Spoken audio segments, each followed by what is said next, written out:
ஒரு நபித்தோழர் பள்ளியிலே உட்கார்ந்து இருக்கிறார். ரசூலுல்லாஹி ஸல்லல்லாஹு அலைஹி வஸல்லம் அந்த பள்ளியிலே உட்கார்ந்து இருக்கக்கூடிய அந்த நபித்தோழரை சந்திக்கிறார்கள். சந்தித்து கேட்டார்கள், அபு உமாமா, ஏன் தொழுகை இல்லாத இந்த நேரத்திலே பள்ளிவாசலிலே உட்கார்ந்து இருக்கிறார்கள்? யா ரசூலுல்லாஹ், கவலை.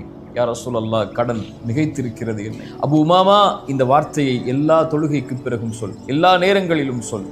அல்லாஹும்ம இன்னி அஊது பிக, யா அல்லாஹ், பாதுகாப்பை தேடுகிறேன், மினல் ஹம்மி வல் ஹஸன், துக்கத்திலிருந்தும் கவலைகளிலிருந்தும், வஅஊது பிக மினல் அஜ்ஸி வல் கஸல், யா அல்லாஹ், சோம்பேறித்தனத்திலிருந்தும் ஏழாமையிலிருந்தும் என்னை பாதுகாத்துக்கொள். வஅஊது பிக மினல் ஜுப்னி வல் புகுல், யா அல்லாஹ், கஞ்சத்தனத்திலிருந்தும், யா அல்லாஹ், கோழைத்தனத்திலிருந்தும், வஅஊது பிக மின் கலபத்தித் தைனி வ கஹ்ரிர் ரிஜால், யா அல்லாஹ், கடனிலிருந்தும் அதன் காரணமாக மக்கள் என்னை மிகைப்பதிலிருந்தும் என்னை பாதுகாத்துக்கொள் என்று அல்லாஹ்விடத்திலே கேள் அபு உமாமா, அல்லாஹ் நீக்குவான். அபு உமா சொன்னார்கள், நான் கேட்டேன், அல்லாஹ் என்னை நீக்கினான். கேட்டீர்களா?